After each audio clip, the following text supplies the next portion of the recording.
ज्ञान वैराग्य भक्ति स्वरूपम सदालंकृतं साधु संन्यासयोगम मुखे यस्य वेदांत शास्त्रार्थनीतिं नमो नारायणगिरी ब्रह्मा स्वरूपम गुरुर्ब्रह्मा गुरुर्विष्णुर् गुरुर्देवो महेश्वरः गुरु साक्षात् परब्रह्मा तस्मै श्री गुरवे नमः। हरि ओम तत्सत्। हरि ओम शांति शांति शांति।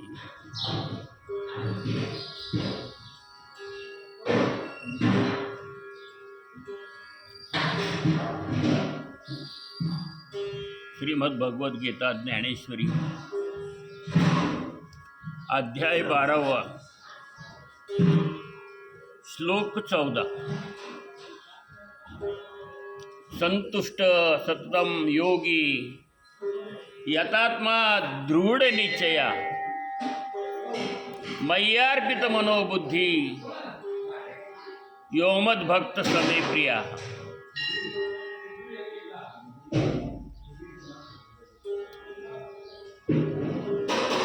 सततम संतुष्ट योगी यतात्मा दृढ़ निश्चय मयि अर्पित मनोबुद्धि यह मद्भक्त समे प्रिया।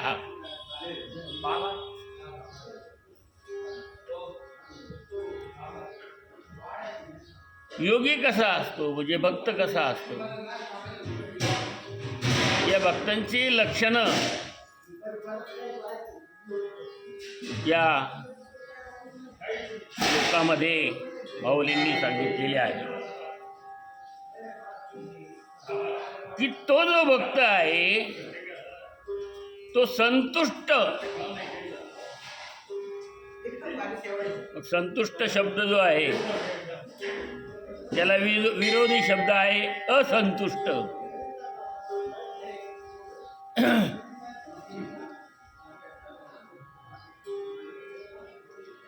आपण जीवनामध्ये पाहिलं होतं, आपण सतत संतुष्ट आहोत का? आपण सतत संतुष्ट नाहीये, त्याला अल्पसंतुष्ट म्हटलेलं आहे। अल्प म्हणजे तेवढ्यापुरतं संतुष्ट झाला की पुन्हा असंतुष्ट, असं मानवाचं जीवन आहे।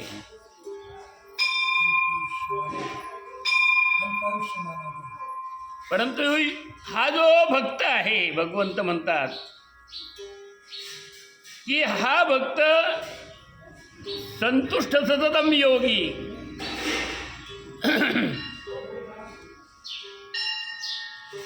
हा सतत कायमस्वरूपी एक क्षणभर सुद्धा कमी नाही, उलट त्यापेक्षाही जास्त असा संतुष्ट असतो। संतुष्ट सततम योगी। मग मनुष्य संतुष्ट कशाने होतो की त्याला ज्या गोष्टी आवश्यक आहेत त्या गोष्टी त्याला मिळाल्या की तो संतुष्ट झाला, आणि त्याला जर मिळालंच नाही तर काय मिळालं तर काय संतुष्ट झाला नाही तो। म्हणजे ज्या ज्या गोष्टीकडे त्याचं आकर्षण आहे, ज्या ज्या गोष्टींकडं त्याला त्याच्यातून आपल्याला काहीतरी मिळावं, आपल्या अपेक्षा भागाव्यात, त्या गोष्टी मिळाल्या का तेवढ्यापुरता तो संतुष्ट होतो। आपलं म्हणणं कोणी ऐकलं तर तो संतुष्ट होतो, आणि त्याने जर ऐकलंच नाही झाला असंतुष्ट।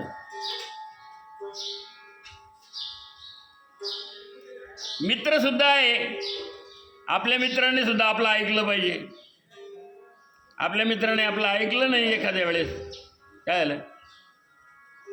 काय कसं खरं आहे हो? तो का मित्र आहे का? झाला असंतुष्ट. दररोज एक कप चहा मिळाला संतुष्ट हो. रोज चहा मिळतो बरं का, पण एक दिवस मिळालंच नाही, नाही मिळालं, आज नाही होणार. असंतुष्टीचे कारण आहे, जी गोष्ट त्याला गरज आहे, अपेक्षा आहे, ती गोष्ट जर त्याला मिळाली तर तो संतुष्ट, नाही मिळाली तर असंतुष्ट. जीवनात अशा सकाळी झोपेतून उठल्यापासून संध्याकाळपर्यंत अशा अनेक गोष्टी आहेत की त्याच्यात त्याची संतुष्टी असते, त्याची असंतुष्टी असते. परंतु हा जो भक्त आहे भगवंताचा, तो भक्त मिळो न मिळो, तो काय म्हणतोय? न मिळो खावया, न वाढो संतान, परिहा नारायण कृपा करो. मला काही नाही मिळालं तरी चालेल, माझी संतान वाढली नाही तरी चालेल, मला खायला प्यायला काही मिळालं नाही तरी उपाशी राहील, पडूनी राहीन तये ठाई.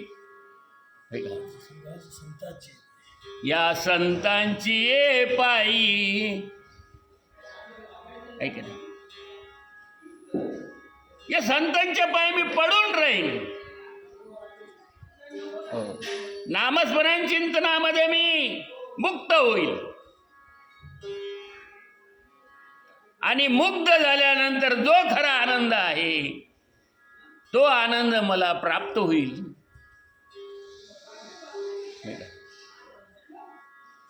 म्हणून संतांचे पाय धरावे, हरिप्राप्तीशी उपाय धरावे, येणे साधती. साधन साध्य झाले एकदा,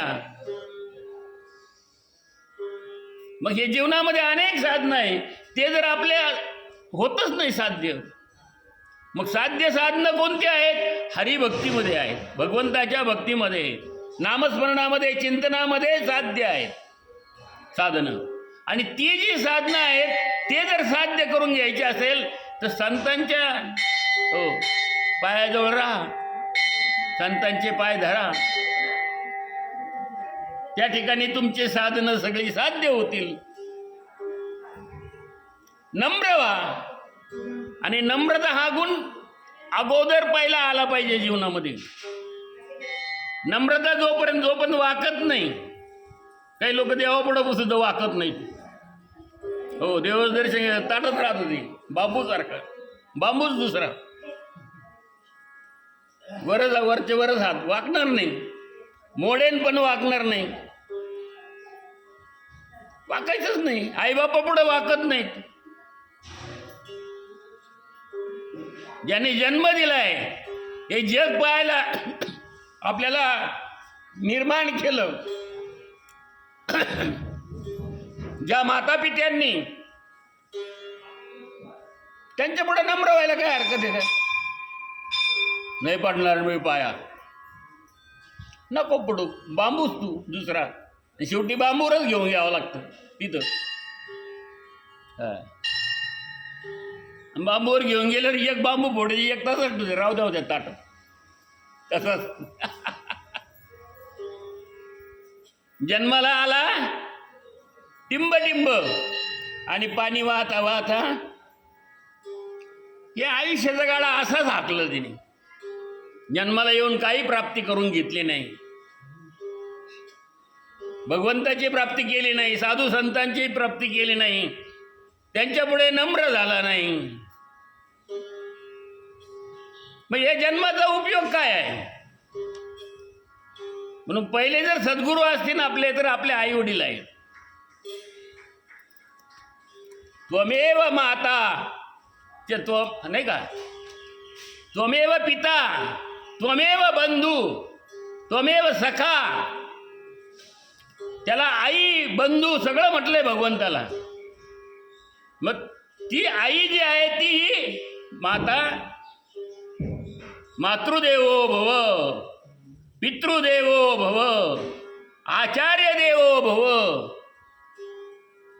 काय उपनिषद सांगतायत.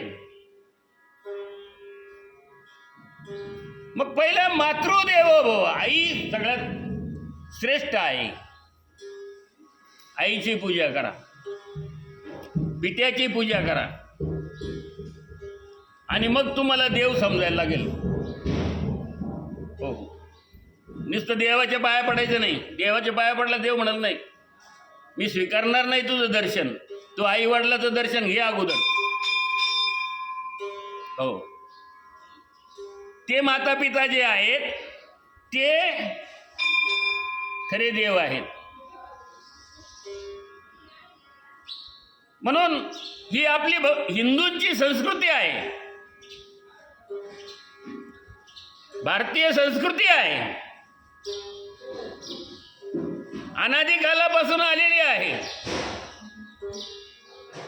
ऋषीमुनींनी ही संस्कृती आपल्याला दिली.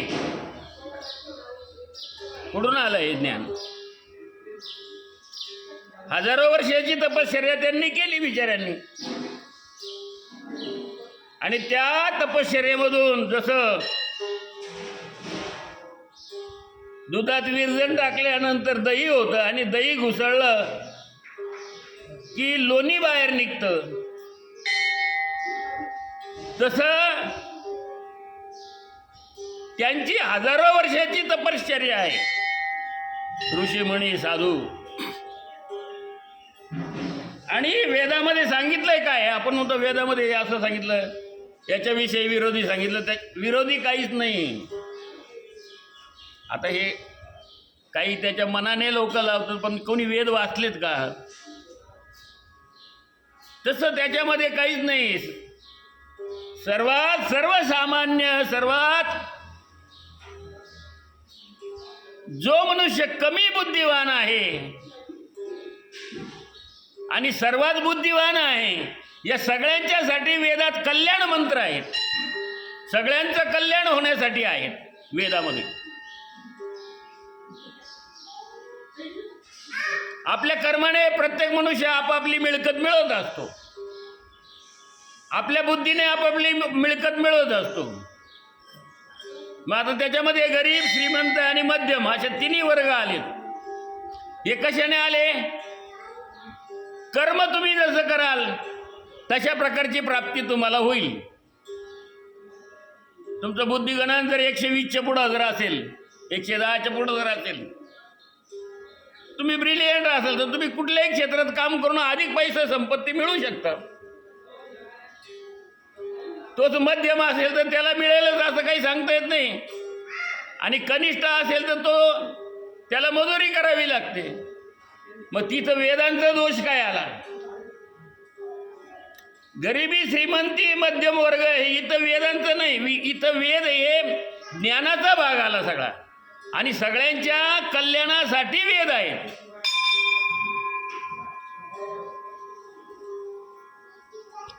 सकलाशी येथे आहे अधिकार. इथं सगळ्यांना अधिकार आहे. इथं कोणला अधिकार नाही असं नाही. कोणी म्हणू शकत नाही की मला अधिकार नाही बाबा, ते असं नाही, मला नको ते. सर्वत्र